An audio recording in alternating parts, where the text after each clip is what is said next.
시청자 여러분 안녕하십니까? 시사쇼 정치다 이상목입니다. 총선이 이제 딱 사흘 앞으로 다가왔습니다.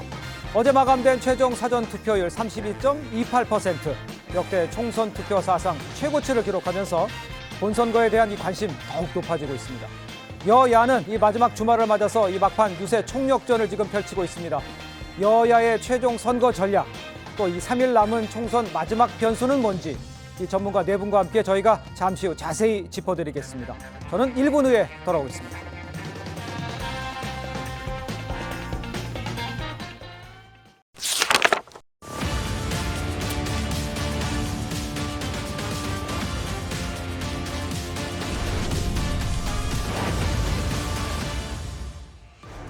네, 총선이 이제 3일 앞으로 다가왔습니다.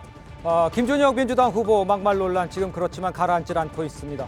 연일 새로운 발언들이 지금 터져 나오고 있는 상황입니다. 이화여대와 여성계 등 여러 단체에서도 사퇴 촉구가 쏟아지고 있지만 민주당과 김 후보 완주하겠다 이런 입장 계속 보이고 있습니다. 영상으로 먼저 만나보겠습니다.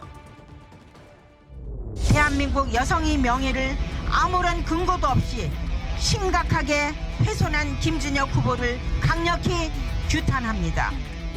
이런 후보를 공천한 민주당 지도부는 책임지고 김준혁 후보를 사퇴시켜야 합니다.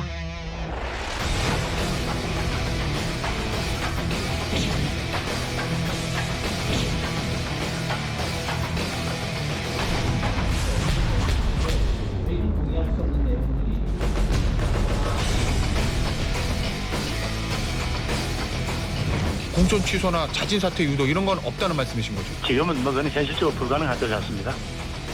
대한민국 국민 전체를 상대로 갑질하고 성희롱 하던 사람이 국회에 들어가겠다고 합니다. 기어코 여러분이 그렇게 반대하던데도 말입니다.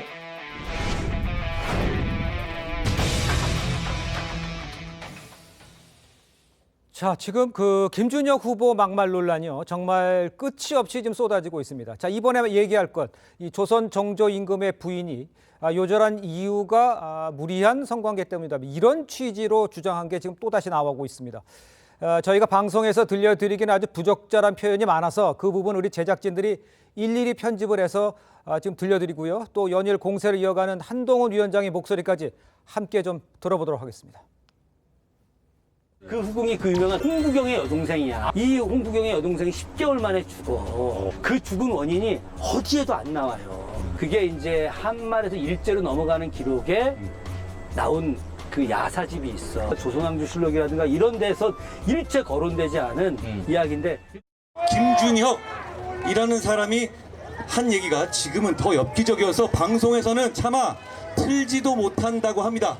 아주 오래전에 꼰대 같은 상사나 이상한 동료들이 마치 농담이랍시고 음담패설로 들으라는 듯이 억지로 듣게 하고 그 불쾌한 상황 기억나세요?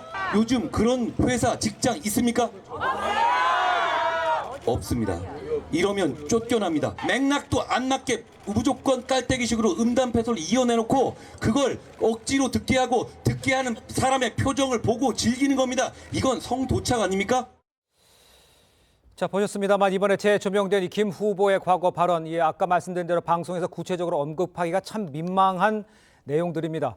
아무리 역사학자하고 또 이 개인의 견해를 밝혔다고는 하지만 지나치다 이런 얘기 할 수밖에 없는 상황인 것 같아요. 예, 우리가 보통 이제 국회의원을 선은 뭐 선출한다 선자고 양자는요. 예. 그게 그 어질 양자입니다. 근데 예. 이제 저 김준혁 후보가 뭐 대학 교수 출신이라는데 대한민국 국민의 평균치를 훨씬 밑도는 사람을 저런 사람을 국민의 대표로 공천을 한 민주당 그리고 계속해서 그 김준혁 그 본인이 그 판단할 문제지 우리는 뭐 그냥 사과 정도 권유한 걸로 충분하다라고 하는 이재명 민주당 지도부의 이 태도 이거는 한마디로 이제 국민을 완전히 무시하는 태도가 아닌가. 지금 말씀하신 것처럼 내용에 대해서도 많이 지적을 했습니다만 한동훈 위원장은 성도착 아니냐 이런 말까지 했어요. 정 변호사께서 보시기에는 어떻습니까? 아니 교수님이 논문을 써야지 소설 그것도 야설을 쓰면 되겠습니까? 예. 김준혁 후보가 언급했던 사람이 누구냐면 원빈이에요. 원빈이 누구냐면 홍국영 동생인데 예. 원빈이 1766년생인데 1778년에 그러니까 12살에 후궁책봉이 됐어요. 예. 어떻게 후궁책봉이 됐느냐? 홍국영이 자기 동생을 후궁으로 넣어가지고 예. 권세를 갖다가 하려고 권력을 갖다가 강화하려고 한 거죠. 그랬는데 1779년에 뭐 김준혁 교수 말대로 그 10개월 만에 사망하거든요. 네. 그런데 공식적인 그 원빈의 사망 이유는 종기입니다. 그런데 많은 역사학자들, 저 김준혁 교수 같은 그런 사람 말고 진짜 제대로 된 역사학자들은 어떻게 추정을 하느냐. 예. 왕비가 정비가 있는데 그게 누구냐면 효의 왕비예요. 그러니까 효의 왕비는 자기가 엄연히 있는데 아직 애도 못 낳았는데 그런데 어린 홍국영의 동생이 들어왔으니까 얼마나 그 궁정 내에 갈등이 심했겠습니까? 그러니까 12살, 13살짜리가 후궁으로 들어와가지고 종기가 났는데 거기에 스트레스까지 쌓이니까 예. 그 종기로 인해서 그 사망한 것이 공식적인 정사입니다. 일단요 육군사관학교에도 이제 친일파가 득세했다 이런 취지의 김준혁 후보 과거 발언도 지금 문제가 되고 있습니다. 그러니까 이제 육사 총동창회 망발을 하는 사람에게 올바른 정치를 기대할 수 있겠냐면서 사퇴를 촉구했어요.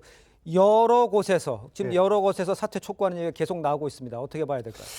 그렇습니다. 실제로 보면 한마디로 민주당의 공천 관리가 미비했다. 예. 그리고 실제적으로 한편으로는 말하자면 친명 또 비명 반명에 따라서 예. 관리 자체가 좀 친명에게는 조금 더 느슨했고 뭐 그런 것들이 이렇게 뒤늦게 나타나는 거 아닌가. 특히 이제 김준혁 후보 같은 경우는 사실은 중앙대학교 출신이고 예. 또 그동안에 뭐 친명을 자처해왔고 수원이기 때문에 또 이재명 지사 때부터 가깝게 지낼 수 있었고 또 학교도 동문이기 때문에 예. 그런 부분이 있는데 실제적으로 보면 이제 그 말씀을 주로 말하자면 진보 유튜브에서 많이 했거든요. 그런데 문제는 오히려 이분이 역사학자가 아니었다면 이렇게 그렇게 큰 비판을 안 받을 수 있다. 그냥 개인적인 의견이면 되는데 예. 실제로 한 대학교의 부교수까지 하는 역사학자가 그런 어떤 정설이 아닌 야설을 가지고 또 구한말 체제를 비판하고 또 모든 어떤 일정 정도의 자그마한 사건을 전체적으로 일반화해서 다 친일파다 이렇게 몰아가는 부분에 있어서 그것을 민주당 내부에서 공천 관리하면서 한 번쯤은 짚어야 될 부분이 아닌가. 그리고 또 실질적으로 이번 사건에 있어서도 마찬가지입니다만은 예. 후보 등록이 임박해서 이렇게 공천을 하다 보니까 실제적으로 전혀 이렇게 검증되지. 만약 우리가 한 3, 4개월 전에 후보를 만약 내놓고 이런 검증을 했다 그러면 예. 이미 당이나 모든 부분에 김정은 후보는 예. 사실은 말하자면 배제 대상이거나 재검토 대상이 될 수 있을 텐데 지금 김부겸 선대위원장조차도 본인이 어떤 이렇게 저렇게 할 수 없는 지경에 있는 거 아닌가 그렇게 보이십니다. 알겠습니다. 김영주 의원도 사전 검증 작업에서의 조금 세밀함이 없었다라는 것을 좀 지적해 주신 것 같아요. 그런 상황인데 제가 하나 더 좀 짚어봐야 될 게 지금 김준혁 후보가요 과거에 쓴 책, 뭐 유튜브에 나와서 한 말고요. 과거에 쓴 책에서 유치원의 뿌리가 친일의 역사에서 시작됐다. 이렇게 주장한 것도 좀 새롭게 드러나고 있습니다. 책 내용을 좀 제가 좀 읽어보면요. 지금 화면에 나오고 있습니다만 친일파 이완용이 만든 최초의 유치원이 경성유치원. 한국유치원총연합회는 정신적으로 경성유치원의 후예다. 그러니까 정신적 친일파와 무엇이 다르겠냐. 이렇게 얘기했어요. 그 강성필 부위원장께서는 이런 내용에 대해서는 우리나라 그 유치원의 시작이 친일 교육에서 시작됐다. 이렇게 주장하는 겁니까? 어떻게 봐야 됩니까? 아니 이제 뭐 친일파가 만든 최초의 유치원이다 이런 말들은 사실 이제 객관적으로 이제 사실화되는 게 아니잖아요. 예. 그래서 이런 말들은 정말 사석에서도 하기가 조금 어려운 문제고 이제 더 심각한 문제는 그런 유래가 있기 때문에 한국유치원총연합회가 보수화되어 있다라고 말하는 것은 너무 비약이 아닌가 그런 생각을 해요. 그러니까 이 김준혁 교수는 사실 학사, 석사, 박사까지 다 이제 사학과에서 이제 졸업을 하셨기 때문에 역사학자는 맞습니다. 근데 이제 역사를 전공하셨던 분이 제 생각에는 정치와 관련된 어떤 좀 유튜브에 어떤 출연을 하시다 보니까 또 유튜브라는 것이 이렇게 어떤 지지자들에게 또 이렇게 사이다 같은 어떤 발언을 막 해야 이렇게 지지를 받고 하다 보니까 좀 그런 면에 있어서 조금 우리 속된 말로 오버된 거 아닌가. 좀 그래서 제가 첨언을 하면 예. 이제 실제로 보면 이제 유치원이라는 용어 자체에 대한 문제는 있었죠. 예. 가게 우리가 국민학교를 95년도부터 해가지고 제가 그 17대 들어와서도 말하자면 초등학교로 바꿨듯이 유치원이라고 하는 단어 자체에 대한 문제 제기가 그전부터 있었습니다. 그러니까 킨더 오브 가든이라고 하는 것 자체를 일본 사람이 그대로 유치원이라고 했고 그래서 그걸 문제 삼아서 중국은 유아원이라고 했다. 그래서 유치원이란 단어 자체를 계속 쓰는 데 대한 어떤 왜 친일의 흔적을 좀 용어로 바꾸지 않느냐 하는 부분이 있는데 그런 면에서 그러한 용어를 가지고 현재 유치원 하시는 단체 전체를 만약 친일판이라고 하는 것은 너무 과도한 어떤 일반화다 하는 거고 아마 시점상으로도 지난번에 유치원 회계 감사 관련해서 한때 어떤 그 총연합 회장이 좀 보수적인 스탠스를 취하니까 나름대로는 뭐 정치적 공세를 한다고 얘기는 했지만 사실 이건 일반적인 어떤 논법에서 어긋난다. 저는 그렇게 보여집니다. 근데 이게 유치원의 기원을 살펴봤더니 1837년에 독일에서 제일 먼저 만들어집니다. 독일에서 만들어지고 이제 아시다시피 이제 일본은 1868년에 메이지 유신을 통해서 이제 탈아 있고 아시아에서 벗어나서 구라파로 들어가는 그런 그 근대화 과정을 거치지 않습니까? 그러니까 독일의 제도를 들여온 거예요. 근데 이 김준혁 씨가 보니까 정말이지 굉장히 역사학자라고 그러는데 역사적 지식이 굉장히 짧아도 이렇게까지 짧을 수가 있을까 할 정도인데 뭐냐면 지금 우리 김영주 전 의원이 유치원이 일본식 용어다. 그러니까 그런 식으로 따지면요. 뭐 사회, 정치, 경제, 민족 이런 것도 다 메이드 인 저펜 한자입니다. 저 근대화를 거치면서 말이죠. 그 일본식 한자어를 우리가 거의 그 사회과학 개념의 키워드들이 다 일본에서 메이지 유신 이후에 만들어진 한자어예요. 그러니까 이런 식으로 그걸 따지면 이게 그럼 다 친일이고 그다음에 우리가요. 그 우리 소학교가 1895년에 처음으로 만들어집니다. 그러다가 이게 보통학교로 개명이 됐다가 다시 소학교로 갔다가 국민학교로 갔다가 이게 초등학교로 오는데 소학교라는 표현이 딱 일본식 한자어예요. 그러면 이게 왜 유치원만 친일이라고 해요? 모든 거를 다 친일이라고 해야죠. 정말 이런 식으로 하는 거는 정말 아니라고 생각합니다. 알겠습니다. 정 변호사께 좀 기회를 드릴 텐데요. 지금 나온 것에 대해서 지금 유치원 얘기에 대해서 그러면 직접 얘기를 한번 아니 역사학자는 객관적인 사료를 통해서 귀납적으로 결론을 내려야 되는 거 아닙니까? 그런데 김준혁 후보는 어떤 식이냐면은 미리 결론을 갖다 딱 내려놔요. 그리고 난 다음에 논리를 짜맞추는 거예요. 한유총을 갖다가 유치원을 문제 삼는 게 아니고요. 제가 봤을 때 김준혁 후보는 한유총을 문제로 삼는데 왜 한유총이 마음에 안 듭니까? 보수적이니까 마음에 안 든다. 그러니까 한유총을 어떻게 깔 거냐? 친일파로 까야 되겠다. 그 근거는 뭐냐? 경성유치원이다. 경성유치원을 누가 만들었냐? 친일파, 특히 이완용이 만든 거 아니냐? 그런데 한유총은 경성유치원의 정신을 승계했다. 그렇기 때문에 친일파다. 이런 식의 논리를 갖다가 하는 건데 근데 객관적으로 그게 말이 안 되는 게요. 만약에 한유총이 뭐 해방 직후부터 막 생겨가지고 지금까지 이어져 내려왔다라고 하면 그나마 말이 될지 모르겠는데 한유총이 결성된 게 언제냐면요. 1995년이고요. 경성유치원이 언제 설립됐느냐? 1913년입니다. 80년도 더 차이가 나는데 그걸 갖다가 훅 뛰어넘어가지고 경성유치원의 후예니까 한유총이고 그러니까 친일파다. 이런 식의 논리를 어떻게 학자가 할 수 있는지 그다음에 어떻게 저런 사람이 국회에 들어가가지고 일을 하겠다라고 하는 것인지 납득이 되지가 않습니다. 알겠습니다. 자, 이렇게 얘기를 하셨는데 이제 한유총 당장 내일요 김준혁 후보 규탄 집회를 예고하고 나섰습니다. 사립 유치원 관계자들은 어떻게 생각하는지 그 목소리를 한번 들어보겠습니다. 맥락 자체를 이해할 수가 없어요. 도대체 뭘 주장하고 싶은 건지 대부분의 국민들은 친일 교육을 받고 자란 사람들은 결론에 이르는데. 자, 우리 그 강성필 아까 뭐 얘기하다가 잠시 멈췄습니다. 부위원장께서 보시기에 지금 이게 정신적 후회라고 주장하는 것 자체에 대해서 문제가 있다고 생각하는 것 같은데. 그러니까 제가 주장하고 싶은 말씀은 뭐냐면 과거의 유래가 어찌 됐든지 간에 그건 사실 객관화돼서 뭐 고증을 할 얘기고 그럼에도 불구하고 그렇기 때문에 지금 한국유치원총연합회가 보수화되어 있다라는 거는 너무 좀 비약인 것 같다. 그 말씀을 드리고 싶습니다. 알겠습니다. 자, 이런 상황에서요. 김준혁 후보 측 논란에 대해서 별도의 입장이 없다. 이렇게 입장을 내고 있어요. 오늘도 유세 일정을 이어가면서 완주 의지를 강조하고 있습니다. 막말 논란에 대한 질문에 답을 피하는 모습이 있었어요. 영상으로 만나보고 이야기를 이어가겠습니다.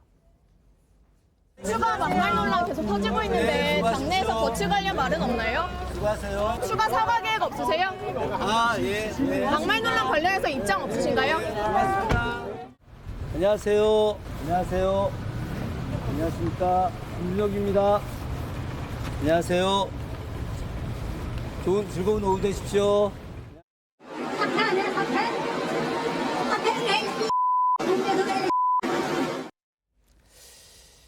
자, 저 장면을 보셨습니다만 기용진 의원님, 네. 여러 여야를 막론하고 직접 가서 좀 사과를 하든가, 네. 가서 무슨 무릎을 꿇더라든가 어떻게 해서든지 현장 가서 사과를 해야지 저렇게 유세를 이어가는 것에 대해서 비판의 목소리가 많거든요. 거기에 네. 대해서는 어떻게 생각하십니까? 마땅히 그런 어떤 그 사과를 해야 된다고 예, 생각하고요. 또 여야여대 당사자들이나 또 그런 동문들에 대하여 네네. 그리고 또 사실은 뭐 당내에 있는 여야여대 출신들도 그런 데 대한 뭐 부정적인 입장들을 공표해야 된다고 생각하고 예. 또 그런 측면이 있습니다만은 지금 오늘 나오고 있습니다만은 이 주제와 영역이 너무 다양합니다. 지금 논란이 사과해야 된 될 영역이요? 본인이 예, 예. 어떻게 어느 부분까지 해야 될지도 모르는 그런 부분이 있어서 하나하나 그게 하다 보니까 사실은 그 뭐 선거가 끝날 때까지 지역구에 있을 수 있는 사항도 아니고 어쨌든 전반적으로 이 문제는 후보 개인도 어떤 자기 지역구 안에서는 어쨌든 일어나고 있는 사안에 대해서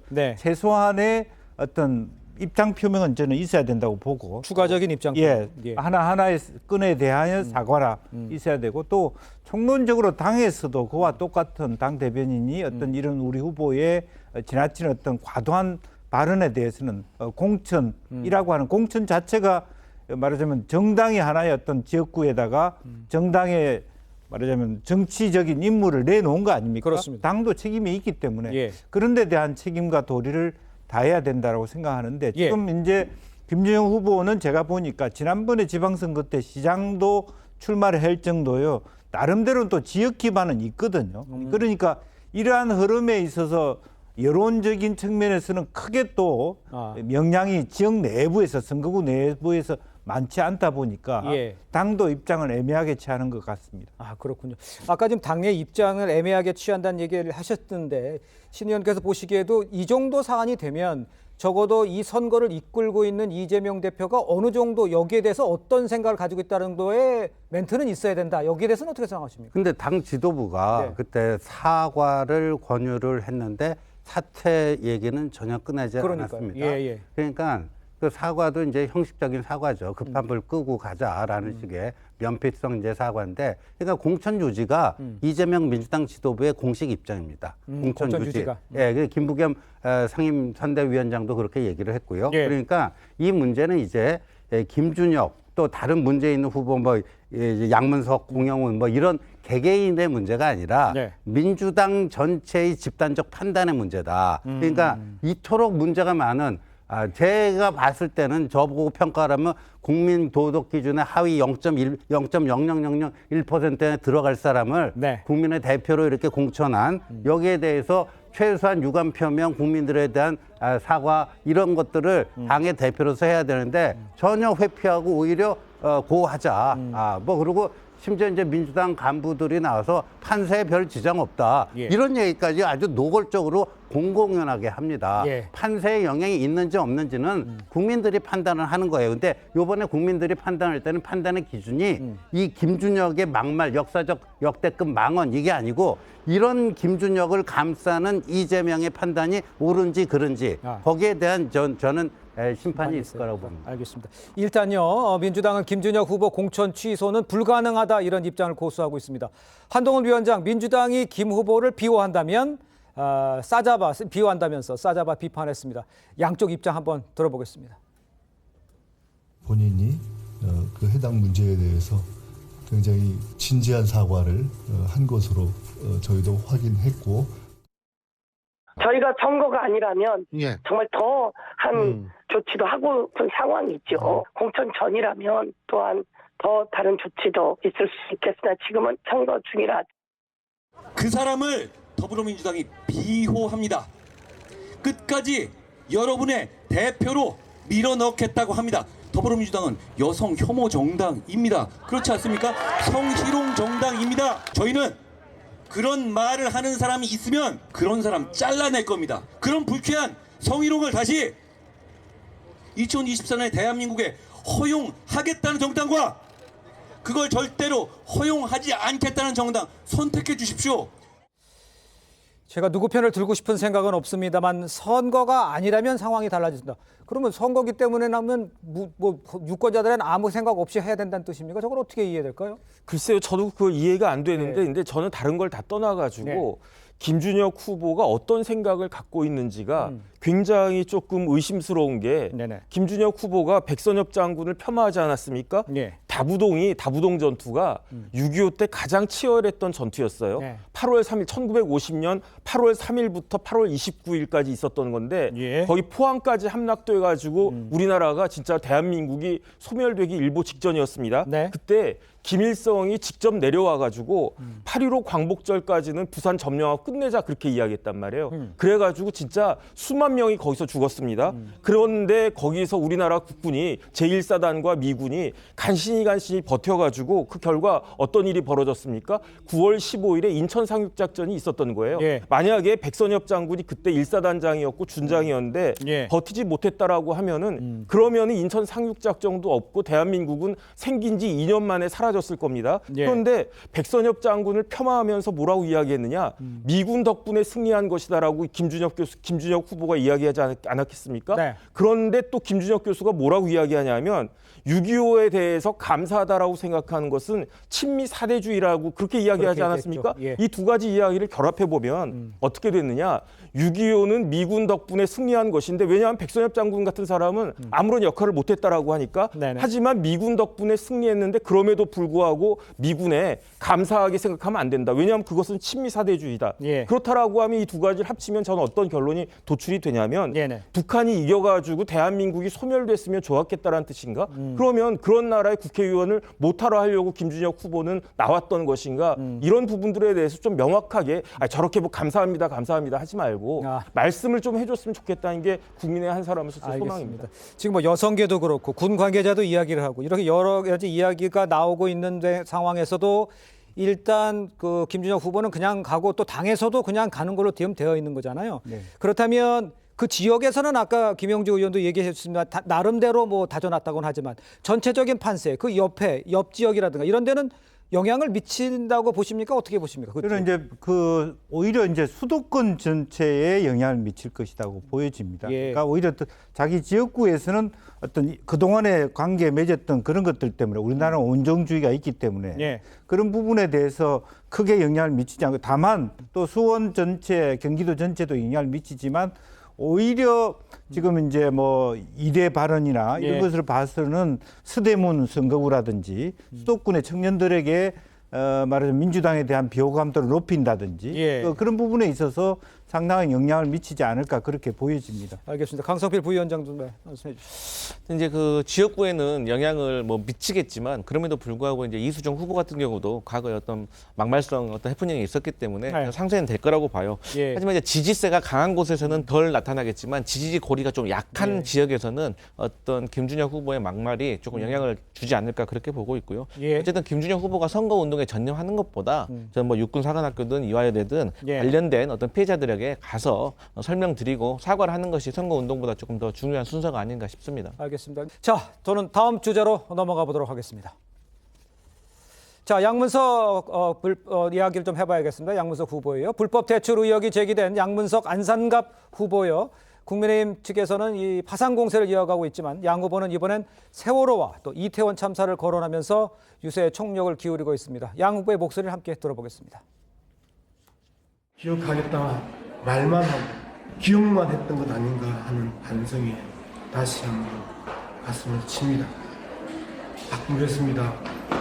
제대로 바꾸겠습니다. 하겠습니다. 제대로 기억하겠습니다.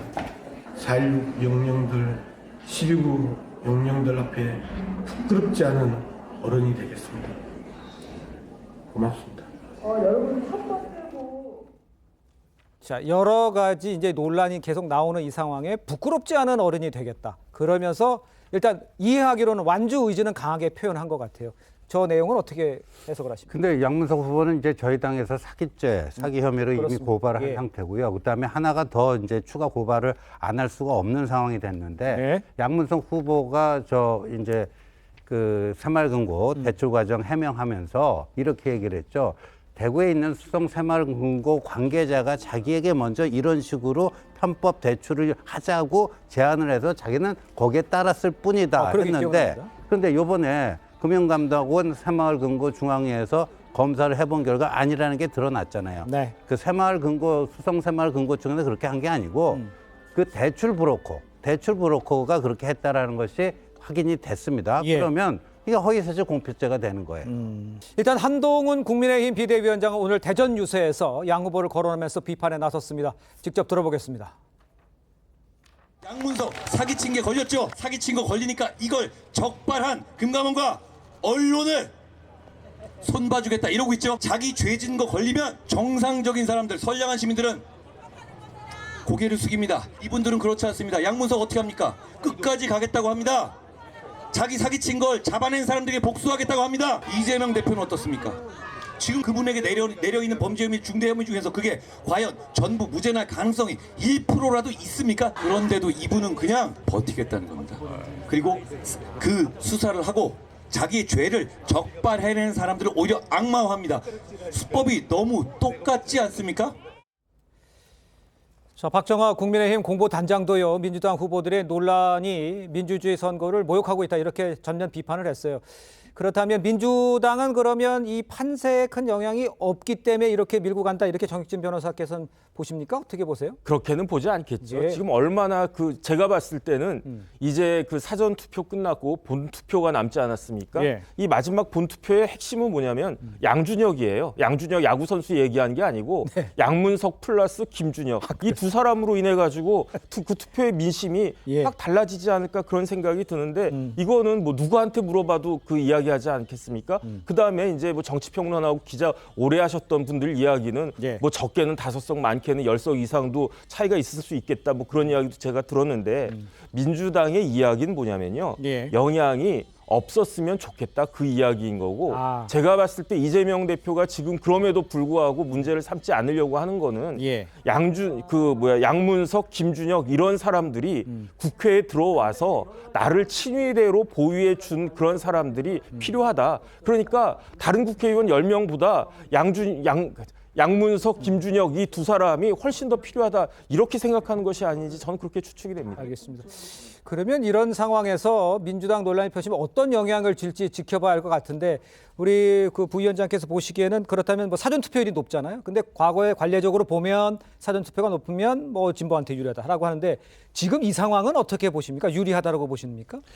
아무래도 이 사전투표는 경제활동 인구가 어떤 직장생활을 하기 때문에 먼저 하는 거라고 생각을 하거든요. 그런 차원에서 아무래도 젊으신 분들은 아무래도 30대, 40대는 야당의 어떤 지지자가 더 많기 때문에 조금 더 유리할 거라고 보고 있고 그다음에 이제 이 사전투표라는 것이 사실 어떤 회고적 투표가 더 강한 거죠. 그러니까 반드시 심판하겠다는 의지가 있다고 저희는 해석을 하기 때문에 그리고 또 역대 선거의 어떤 결과를 봤을 때 사전 투표율이 높았을 때 총 투표율이 높았고 투표율이 높았을 때 민주당에게 조금 좋았던 결과가 있었기 때문에 민주당에서는 그렇게 해석을 하고 있다 그렇게 보고 있습니다. 국민의힘에서는 사전 투표율이 높은 것이 그렇게 뭐 불리하다 이렇게 보고 있지는 않죠. 어떻습니까? 그렇죠. 2022년 3구 대선 때 그때 사전 투표율이 이번 총선보다 높았습니다. 그때는 전체 투표율도 70 몇 % 됐는데 뭐 간발의 차이긴 하지만 윤석열 후보가 당선되지 않았습니까? 그러니까 그리고 이번에는요. 이 당 차원에서 대대적으로 사전 투표 첫째 날 하자 이런 캠페인을 벌였고요. 그래서 254개 지역구 후보가 다 첫날 다 사전 투표를 했습니다. 예, 알겠습니다. 3일 남았습니다. 결과가 어떻게 나올지 지켜보도록 하고요. 자, 다음 주제로 저희는 넘어가 보도록 하겠습니다.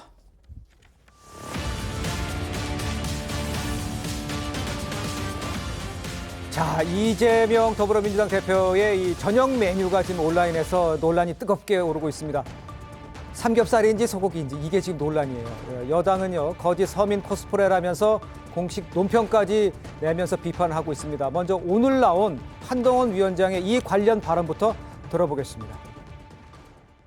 이재명 대표는 늘 입만 열면 거짓말입니다. 아니 왜 굳이 삼겹살을 안 먹고 삼겹살 먹은 척 합니까? 그래야 될 이유가 없잖아요. 그리고 이재명 대표가 법카 가지고 과일 엄청난 액수 먹고 일제 샴푸 쓰고 자기들 제사까지 법카로 시키고 이런 거 제가 계속 얘기하는데 저를 고소하지 않습니다. 그리고 입도 뻥끗 안 합니다. 왜냐하면 지금 얘기하면 선거법위원이 되거든요. 자기가 거짓말이니까. 그런 위선으로 살아온 것에 대해서 권력을 알고도 부여하실 겁니까? 자, 저희가 이제 이 얘기를 가지고 쭉 이야기를 이어가겠습니다만 일단 야당 대표의 저녁 식사 메뉴가 논평까지 나오는 상황이 된 겁니다. 자, 그런데 논란이 시작된 거 이 대표가요. SNS에서 내가 직접 이거 먹었다면서 삼겹살이라고 올렸기 때문, 요거 때문이죠, 우리 변호사님.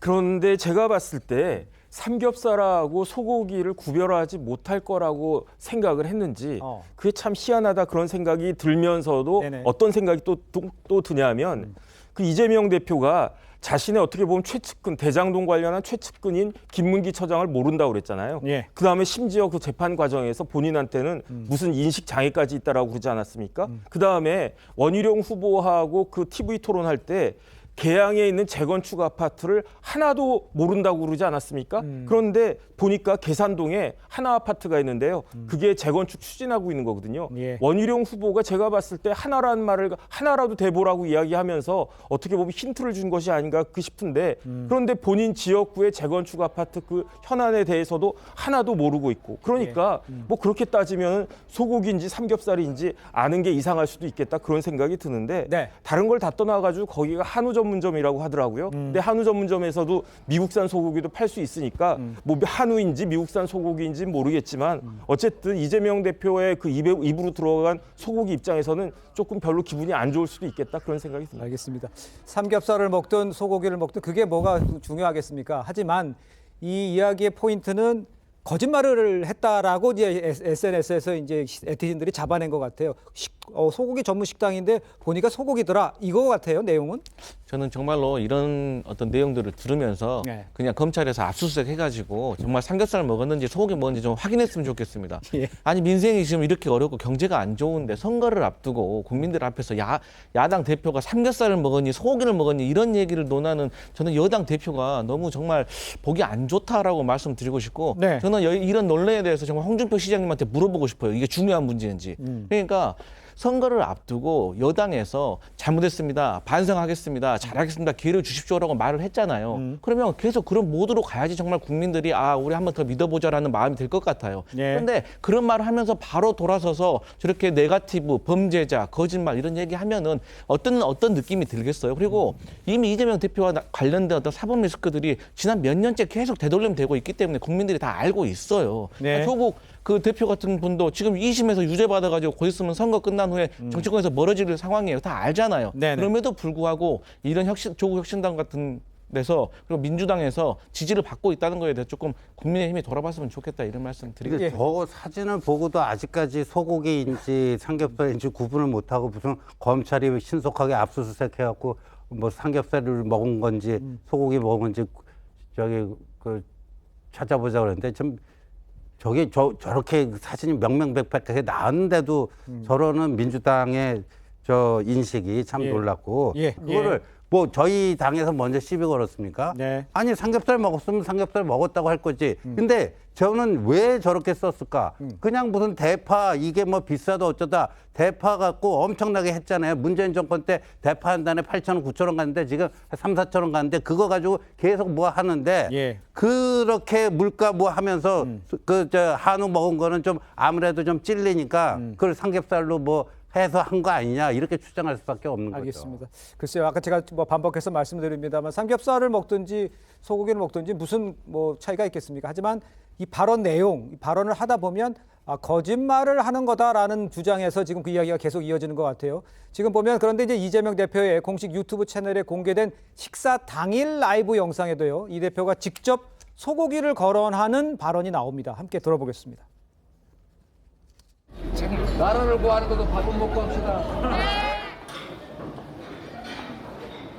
자, 더 집회해야 되니까. 어차피 돈도 안 내주실 거잖아요. 내세요. 돈 내야 돼요. 그러니까. 근데 무슨 소국이야.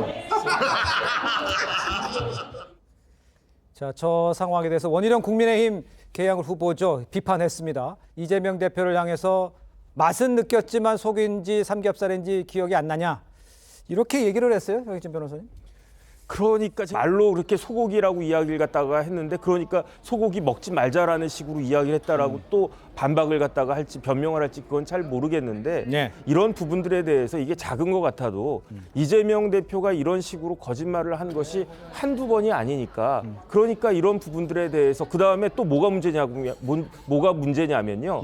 지금 강성필 부위원장님은 지금 뭐 이게 뭐 소고기냐 뭐냐 이게 중요한 것이냐라고 이야기하지만 먼저 이런 식으로 이야기한 거 삼겹살 먹었다라고 먼저 올린 사람은 이재명 대표이고 그다음에 대파 같은 것과 관련해가지고 먼저 문제를 삼은 것도 민주당 아니겠습니까? 내가 하는 것은 괜찮고 내가 하는 것은 뭐 적절한 공격 방법이고 내가 공격받는 것은 이것은 말이 안 된다 이런 식으로 이야기하는 것을 누가 그 납득을 할 수 있을 것인지 저는 그런 생각이 듭니다. 알겠습니다.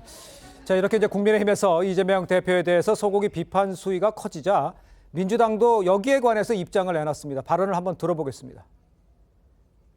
실제로 소고기 드셨는데 삼겹살 드셨다고 그 SNS에 올린 거에 대해서 여당에서 계속 거짓말을 하고 있다 이렇게 공세를 하고 있는데 사실은 굉장히 좀 수준이 낮은 정치 공세인데 거기에 대해서 일일이 대꾸할 필요를 느끼지 못합니다. 자, 이제 그런데 야당 대표라고 해서 유세 일정 중에 소고기를 먹으면 안 되는 건 아니지 않아요? 이 대표가요, 이렇게 비판받는 이유는 어디 있다고 보십니까? 뭐 아무래도 그 국민들 일반에서 이재명 대표의 발언에 대한 신뢰도가 높지 않다라고 하는 부분이고 다만 한 말씀 더 드리고 싶은 것은 아직까지 결론이 난 건 아닙니다. 저 소고기집에서 소고기만 팔았다 그러면 명백한 거짓말이에요. 그런데 보니까 저도 보니까 이 집에는 돼지고기도 팔아요. 삼겹살도 팔고 이제 그렇기 때문에 마지막으로 먹은 것은 소고기지만 중간에 삼겹살을 먹을 수도 있기 때문에 이것을 가지고 너무 지나치게 흑백 무슨 가려보자 이렇게 얘기하는 것은 또 지나친 것 같기도 합니다. 자, 다음 논란도 좀 저희가 좀 살펴보도록 하겠습니다. 나경원 국민의힘 공동선대위원장이죠. 이 서울 동작을 해서 나 후보를 향한 야당 공세가 거세지고 있는 상황입니다. 관련해서 양측 발언 들어보겠습니다. 나경원 후보는 별명도 있는데 나베 이런 별명도 불릴 정도로 사실은 국가관이나 국가 정체성에 대해서 의문을 제기하는 분들이 많은 분이죠. 혐오와 범죄에 우리가 끌려갈 수 없습니다. 저를 향해서도 성적 비하, 제가 입에 담기 싫은 말을 했습니다. 민주당의 수준입니다. 이재명 대표는 그러나 이 말에 대해서 한마디도 아직까지 사과하고 있지 않습니다. 삐뚤어진 성관념에 허우적대는 자들은 퇴출해야 합니다. 자, 동작으로는 이재명 대표가 7번 지원 유서를 했었습니다. 그러면서도 나 후보의 정체성과 국가관을 문제 삼았죠. 특별히 민주당 쪽에서 동작을의 지원을 집중하는 이유, 여기는 어디서 찾을 수 있습니까? 지금 현재 한강벨트에서 저희 민주당이 판단하기로는 이 나경원 후보가 있는 동작을에 대한 추세, 추이가 전체적인 한강벨트에 영향을 많이 미친다고 생각을 하고 이 나경원 의원을 민주당이 꺾어야지만 한강벨트에서 제대로 된 승리를 거둘 수 있다라고 판단을 하고 있는 겁니다. 그리고 또 모두 아시겠지만 나경원 후보 같은 경우는 이 동작을에서 4번이나 출마를 하시고 계시기 때문에 지역에서 인지도도 높고 어쨌든 영향력이 있기 때문에 저희 민주당으로서는 꼭 수상을 해야 되는 지역이기 때문입니다. 저렇게 얘기한다고 해서 그 현재 판세는 그쪽은 어떻게 좀 예상을 하세요? 저쪽에는? 아니, 저희 당으로서는 이제 그 비강남, 이른바 한강벨트 중에서 그 승리 가능성이 제일 높은 지역 중에 하나로 이제 동작을을 꼽고 있는데 이제 이재명 대표가 7번씩이나 집중적으로 지원 유세 나가는 것은 나경원을 떨어뜨리면 나머지 한강벨트에서 낙승을 거둘 수 있을 거다라고 하는 아마도 그런 판단이 있어서 그런 것 같아요. 근데 그거야 뭐 이제 그 자유롭게 뭐 그 당이 알아서 할 문제인데 이 나베라고 하는 발언 이것 때문에 이재명의 7번에 걸친 유3령 지원 유세는 말짱 그 효과가 없게 돼버린 거다. 이건 이제 뭐 나베라는 게 우리말로 하면 냄비인데 이게 명백한 성적 비하 발언이고 저런 걸 본인 유튜브에 대고 저렇게 스스럼 없이 할 수 있다라는 거, 성인지 감수성에 네. 심각한 문제가 있다라는 걸 드러냈기 때문에 예. 그리고 거기에 대해서 이런 방구 유감 표시조차도 안 하고 있지 않습니까? 예. 그래서 이재명의 유삼령 지원 유세는 오히려 마이너스 효과로 변했다 이렇게 보고 있습니다. 알겠습니다. 자, 일단 그 야당의 공격에 나경원 후보도 이재명 대표를 향해서 반박했습니다. 이 대표의 중국에 대한 이 셰셰 발언을 비판한 겁니다. 관련 발언을 들어보겠습니다. 그냥 쎄쎄. 대만에도 쎄쎄. 이러면 되지. 뭐 자꾸 여기저기 집적거리고 무슨 양안 문제 우리가 왜 개입합니까? 정말 참 한심한 수준입니다. 친중 4대주의에 갇힌 집단입니다. 김정은의 고개 조아리고 가짜 평화를 구걸하겠다는 자들에게 나라를 맡길 수 없습니다. 저들은 안보 포기 세력입니다. 반자유 대한민국 세력입니다. 네, 사실 이런 이 외교적 인식 논란이죠. 유권자들에게 얼마나 영향을 미칠 거라고 보십니까? 작년에 중국 대사 관저에 초청돼가지고 중국 대사로부터 일개 중국 대사입니다, 진짜로. 중국에서 보면은 우리나라로 치면 외교부 국장 정도밖에 되지 않는 그러한 사람한테 우리나라의 제1당의 대표가 가가지고 15분 동안이나 준비된 연설을 갖다가 들으면서 훈시를 받지 않았습니까? 그 내용이 어떤 거였습니까? 우리나라 보고 중국이냐 미국이냐 똑바로 선택하고 만약에 선택을 잘못하면 그에 따른 상응하는 뭔가가 있을 것이다, 이런 협박까지 받았는데 그때 받아줬고 있지 않았습니까? 그때 제대로 반박이라도 한마디 했었습니까? 그런 중국에 대해서 지금에 와가지고 쎄쎄쎄쎄 이렇게 해야 된다라고 이야기하는데 그게 과연 우리나라 국민들의 자존심을 얼마나 이걸 갖다 건드릴 것인가? 그다음에 조금 전에 신주호 의원님도 말씀하셨지만은 저런 나베 관련한 발언은요. 민주당이 여성관이 어떤지를 종합적으로 보여주는 거 아니겠습니까? 아주 유구하게 전통이 있는 게 최광욱 전 의원이 뭐라고 그랬습니까? 그 암컷이라고 그랬고 얼마 전에 김준혁 후보는 또 뭐라고 그랬습니까? 2대 성상납 발언을 갖다가 했고 이런 와중에 이재명 대표가 나베라고 한 이야기를 갖다가 하니까 민주당은 여성표를 갖다가 그냥 뭐 별로 중요하게 생각하지 않는 것인가? 이런 의심까지도 들지 않는가? 저는 그런 생각이 듭니다. 그 나베라는 말은요, 이재명 대표는 저는 그렇게 생각했을 것 같아요. 인터넷에 보면은 이 나경원 후보와 그리고 아베의 신조에서 따온 거지 그걸 다른 의미가 있다고 저는 생각하지 않고요. 또 그 말이 나오게 된 배경을 보면 모두 다 알고 있을 겁니다. 오래된 이야기이긴 하지만 나경원 후보께서 과거에 일본 자위대 창립 행사에 참석을 하셨기 때문에 거기에서 인터넷에서 그것을 비난하고 비판하고 지적하면서 생겼던 어떤 단어인 거지 이재명 대표가 스스로 만들어낸 신조어가 아니라는 점 말씀드리겠습니다. 알겠습니다. 자, 또 나경원 후보 민주당 외에 제3지대에서도 지금 공격을 받고 있습니다. 조국 혁신당 대표죠. 나 후보의 이 국회 선진화법 위반 당시 때 거론됐던 이 빠루, 이걸 다시 언급을 했어요. 나 후보도 반격 발언을 했습니다. 양측 발언 들어보겠습니다.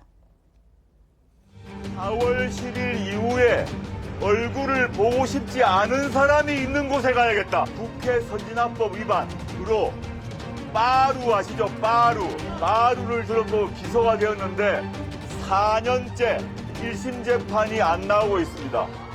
쇠 지렛대를 들어 기소가 되었다고 명백한 허위 사실을 말했습니다. 아시다시피 저는 쇠 지렛대를 휘두른 적이 없습니다.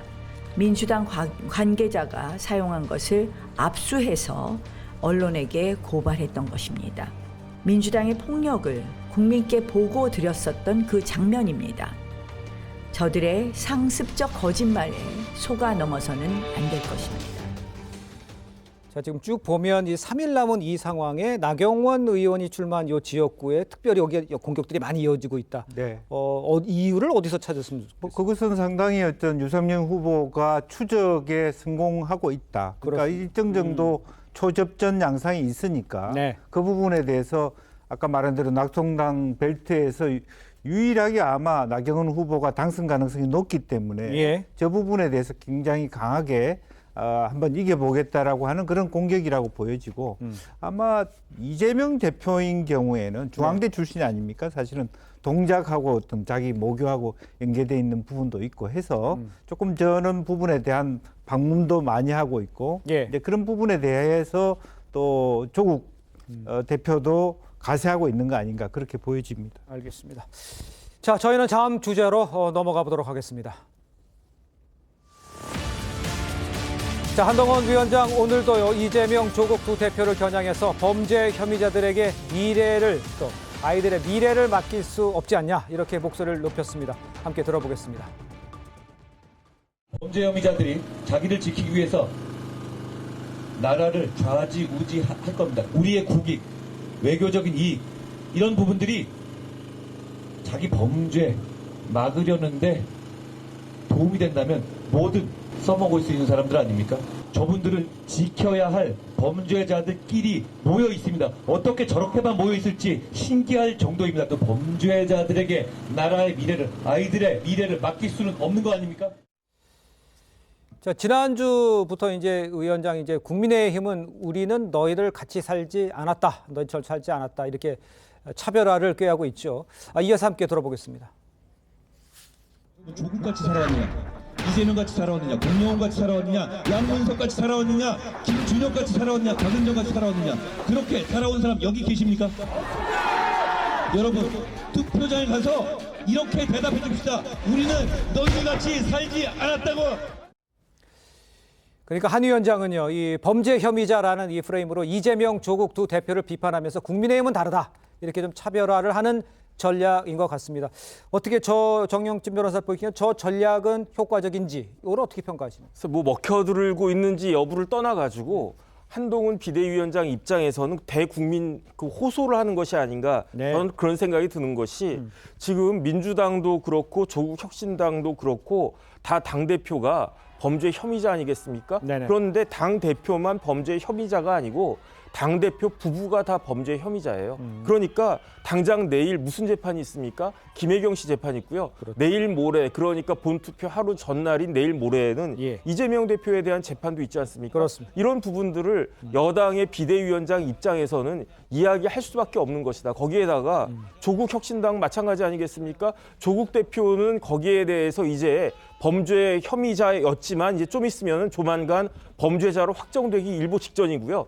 그걸 어떻게 할 수 있냐면 그 서울대 법대 교수 출신인 조국 대표가 비법률적인 방식을 쓴다고 그랬어요. 그 이야기는 뭐냐면은 법적으로는 이제 도저히 그 방법이 없다. 그 이야기 아니겠습니까? 거기에다가 정경심 교수는 이제 확정됐기 때문에 그야말로 지금 뭐 일반 사람들이 쓰는 말로 전과자 된 것이 아니었겠습니까? 그러니까 이런 부분들에 대해서 한동훈 비대위원장이 마지막까지 끝까지 호소하는 것이다라고 생각이 되고 이게 얼마나 먹혔는지는 그건 이제 4월 10일 그 총선 결과를 보면 알 수 있지 않겠는가 싶습니다. 그 저 범죄자 혐의라는 거, 요 프레임에 대해서는 어떻게 생각하십니까? 그러니까 한동훈 비대위원장이 최근에 정치를 시작하면서 윤석열 대통령과 이재명과의 어떤 구도를 상쇄시키기 위해서 한동훈 대 이재명 프레임을 만들기 위해서 정의로운 검사 대 범죄자 그걸 들고 나왔어요. 그런데 그 프레임이 제대로 먹혔다면 지금 국민의힘이 개헌 저지선만은 막아주세요라고 읍소하고 다니는 상황이 벌어졌겠습니까?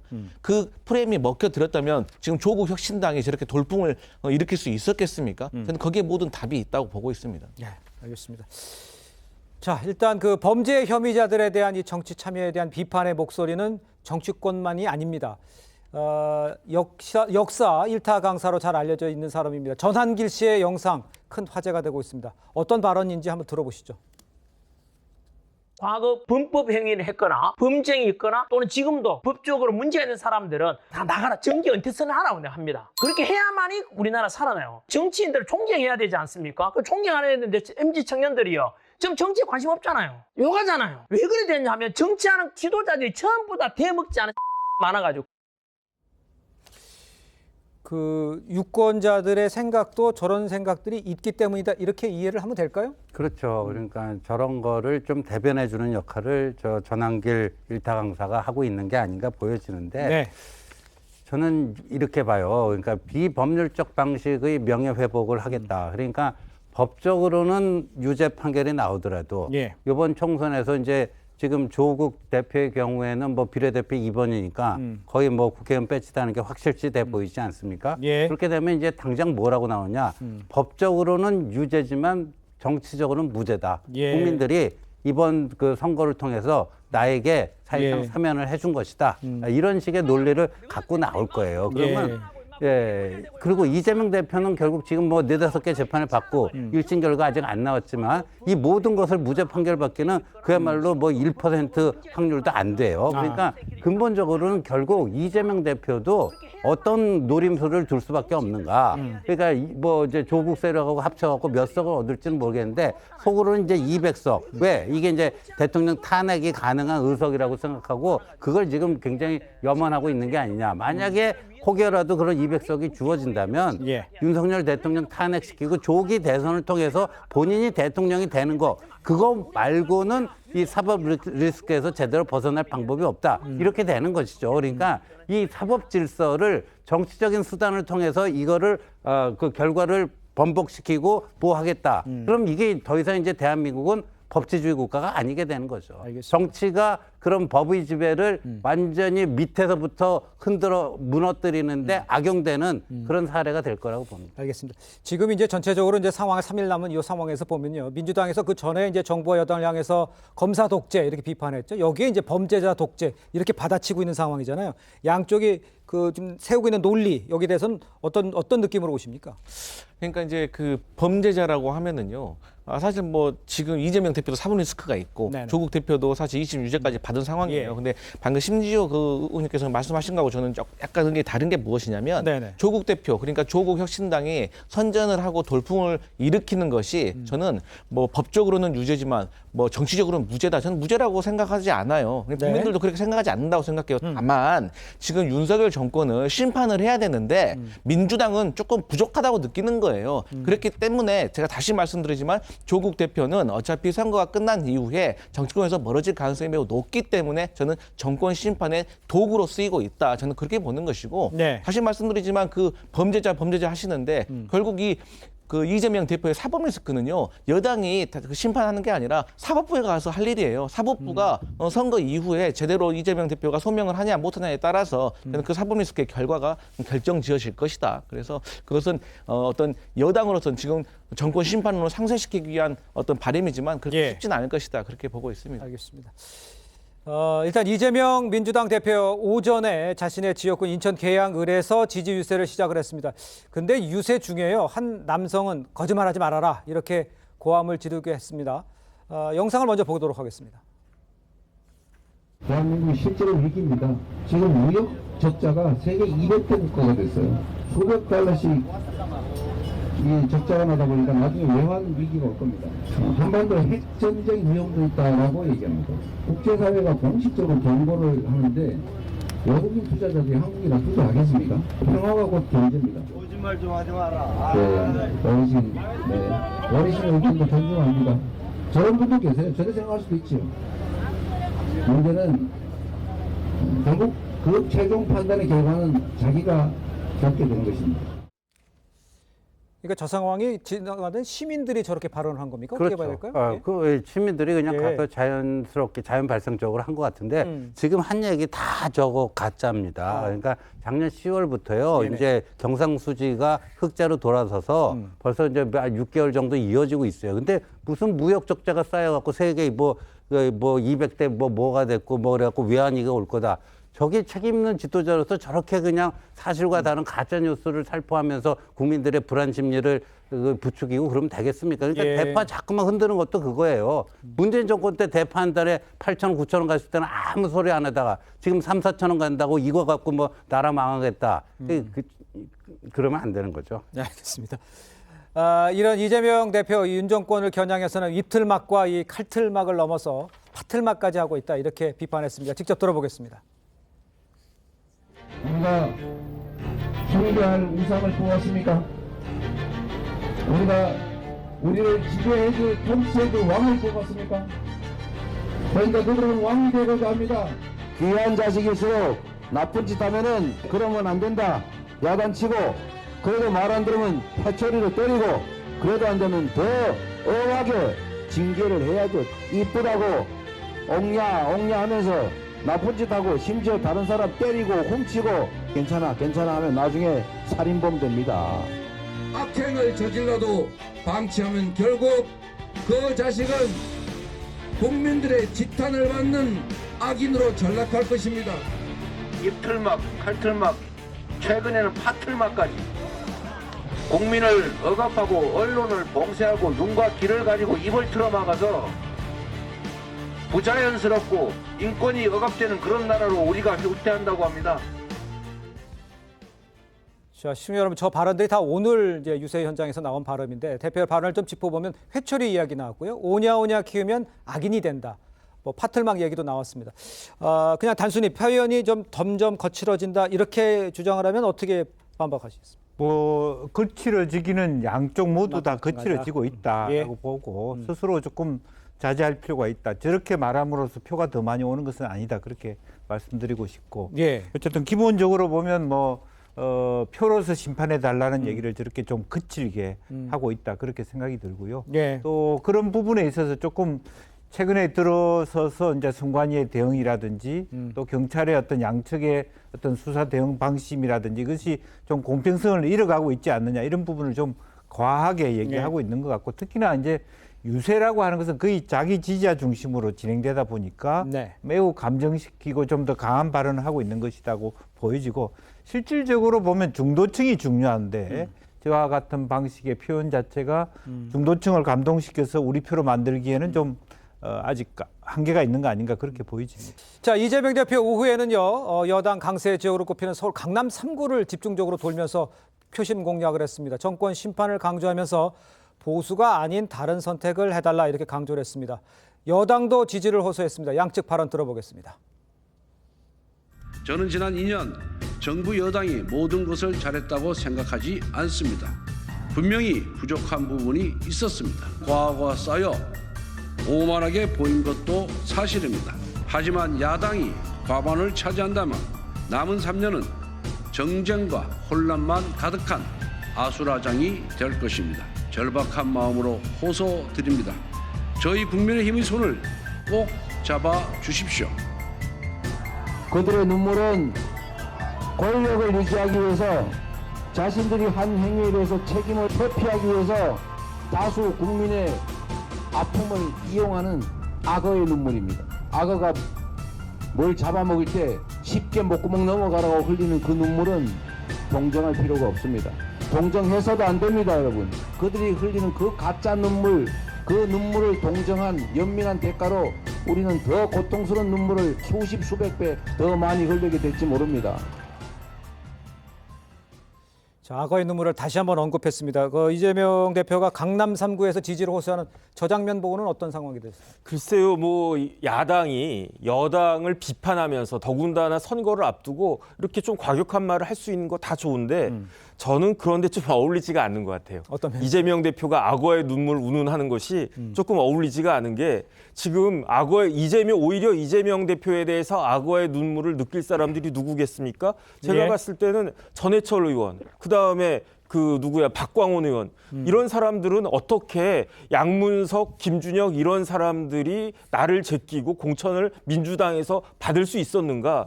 지금 그런 부분들에 대해서 뭐 아쉽다 이런 이야기. 거기에다가 박용진 의원 이런 분들을 봤을 때 뭐 이재명 대표가 뭐라고 이야기를 하든지 간에 그건 다 악어의 눈물 아니냐 이런 생각을 하지 않았을까 저는 그런 생각이 들어가지고 다 좋은데 저런 이야기는 다른 분들한테 좀 하라고 시켰으면 더 좋았지 않겠는가 하는 생각이 듭니다. 오케이, 알겠습니다. 자, 화면에도 나왔습니다만 야당에서 맞선 이제 권 의원은요 반성과 함께 대통령 탄핵을 막을 수 있게 과반 의석을 달라 이렇게 읍소를 했습니다.